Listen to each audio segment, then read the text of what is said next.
Hey guys, Sir Fuzzy Walls here. My plan for this video is going to be practice versus play.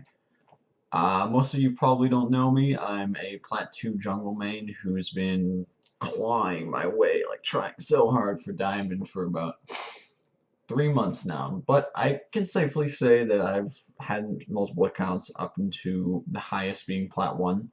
So I feel like I'm at least somewhat qualified to talk about my experiences on the climb and maybe give some advice to people who having a tough time with it. This video is going to be talking about, like I said, practice versus play. On the one hand, we have practice, which is when you're try-harding and you're really trying to give it your all, you know? The thing about that is it can be really stressful. On the other hand, we're going to have play. That's when you're playing with your buds and you're laughing and having a good time and going Barunon's AD Teemo. That's always fun, by the way. Give it a shot. But what we want to do, like, it's not clear cut one or the other. It doesn't have to be.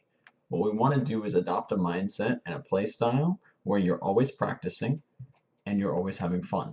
That means if you wanted to, you could spam ranked games and not rage afterwards. Or you could play normals and still improve and take it seriously.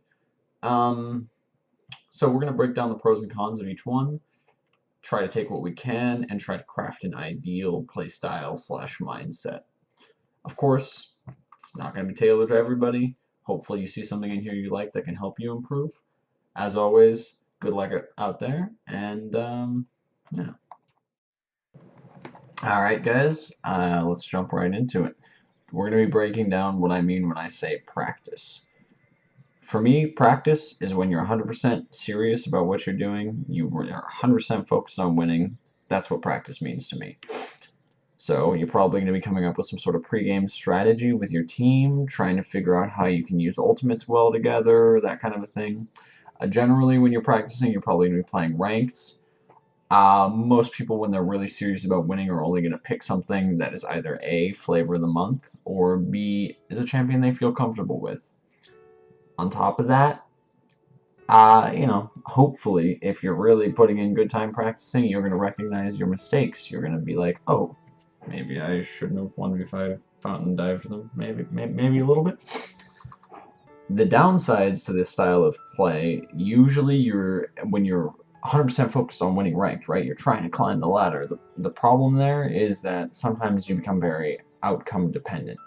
What I mean by that is if you don't win, it can negatively affect your attitude for the rest of the day, even sometimes, or at least well into the next game, which can cause you to win, or rather lose, back to back. And that's no good at all. Another downside to this style of play is that usually with the high stress, right, 100% focused on winning, and pre-game strategizing, all these things, when it doesn't go right, and it won't always go right, let me tell you, most people have a tendency to blame their teammates. And I'll get over into a little bit why that's really not the right thing to do. I'm sure plenty of you have heard lots of videos about it. Another con on the subject is sometimes in pregame, you've got this plan for what you're going to do and how you're going to win. You're like, oh, I'm going to play Lissandra and I'm going to ult them and it's going to be awesome, right? Like, you've got it all figured out.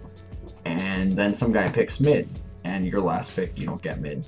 A really common thing that I see that makes me pretty sad in lower elos and even sometimes in platinum games is someone will start instantly raging at their team, right? Like, before the game even starts, they're making it harder for them to win just off this, this rage that they're not getting their role. Part of playing ranked means you're going to have to play something you don't want to play every now and then. Lastly, on this breakdown, it's very stressful to play like hardcore practice mode all the time. It will, like, the stress will boil over into other parts of your life unless you're a much more mature person than I was when I started playing ranked. So, there's a few things that we'll talk about in the next segment about kind of how to deal with a lot of these issues. Alright guys, now we're going to be taking a look at quote-unquote play.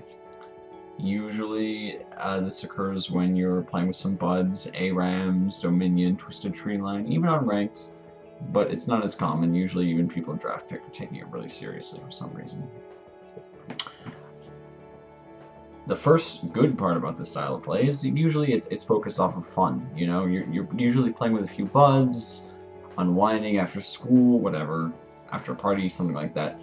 It can be solo, but generally these type of players are playing with their group.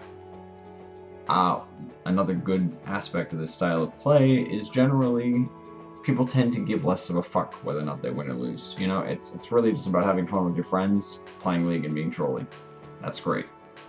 The outcome independence is a wonderful part of this. Also, generally people are less likely to rage due to less of a focus on winning. Once again, that hooks back into outcome independence. Just meaning, you know, like, of course you want to win, but you're not going to rage if you lose, hopefully. Downside to this, however, is that usually people will just brush off their own mistakes and kind of not acknowledge them because they, quote unquote, weren't really trying, or it's just norms lol. Not recognizing your own mistakes is a good way to stay where you are currently in the rankings. Another downside is usually someone will just pick whatever they feel like at that given time. I know myself personally, when I used to play normals, or Dominion even, I'd be like, oh, I don't know, first time AP Skarner, lol. And that's fine, and it has a place, but at the same time you have to realize that the likelihood of you playing AP Skarner in your next ranked game and winning because of it is pretty low if you don't actually put a lot of time in practicing AP Skarner. Lastly, for some reason there's this prevalent mentality that the people you're playing with are less skilled than you because it's normals. Like, I used to always think in normals that I was the best guy in the room. And I think that that kind of a mindset keeps you from improving, personally. Assuming you're always the best or always the smartest in the room or always the strongest is just a good way to keep yourself from really learning anything. Alright, next off, we're going to break down what, to me personally, is the ideal mindset for playing. Alright guys, last segment. This is what I believe to be the ideal mindset while playing League in general. It's ranked, unranked, with friends, without friends, whatever. You can keep these tips.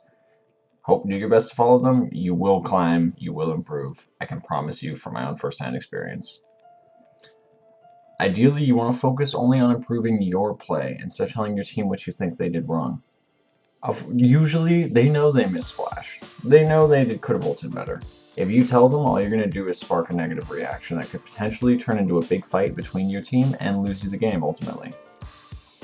Another thing, you really want to play within a well-defined champion pool of characters that you know you're strong with, or that you've, picked because you think they're strong, but you're not that good with them, and then you've practiced them for 100 or 200 games, and then you're like, okay, I'm ready to bring Wukong into ranked, or whatever. Like, even 50 games to know a champion before you play them is so helpful. You might find even just playing one champion for each role, like you're always like, you need to have a support that you know how to play, and a top that you know how to play, and an ADC that you know how to play, and a jungle that you know how to play, and a mid that you know how to play.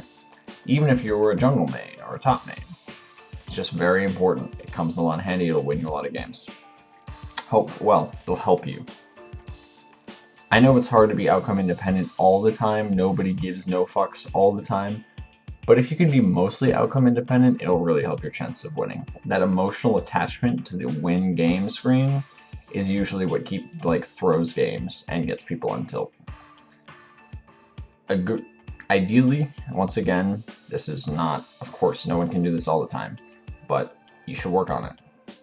Any rage that you have about your teammates or mistakes that you think they made or them stealing your lane, keep it to yourself.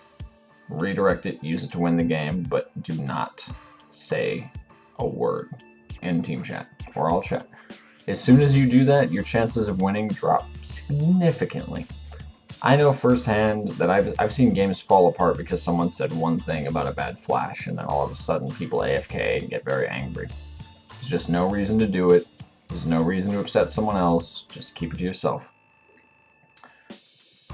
Another thing you can do is reflect on your own decision making and maybe team fights using something like a little replay after the game is over. It's helpful. It's actually a really good way to improve. However, it does take a bit of extra legwork on your own hands to get it set up, things like that. lastly, good sportsmanship will get you so far in League. Like, always call your GGs, your good luck, have funs. There's no reason to be a dick to the enemy team. Just because you got matched against them, there's no reason you won't get matched with them next game. There's no reason to make potential enemies instead of potential friends. Alright, good luck out there on the fields of justice, guys. If you have any questions or critiques of this video or advice or anything, really, feel free to leave a comment. If you guys could thumbs up, subscribe, that'd be really cool. I plan on producing content. I'm going to do my best to produce content on a weekly basis. No promises. I'm pretty new at making videos. They're only going to get better from here. Alright, guys. Sign off.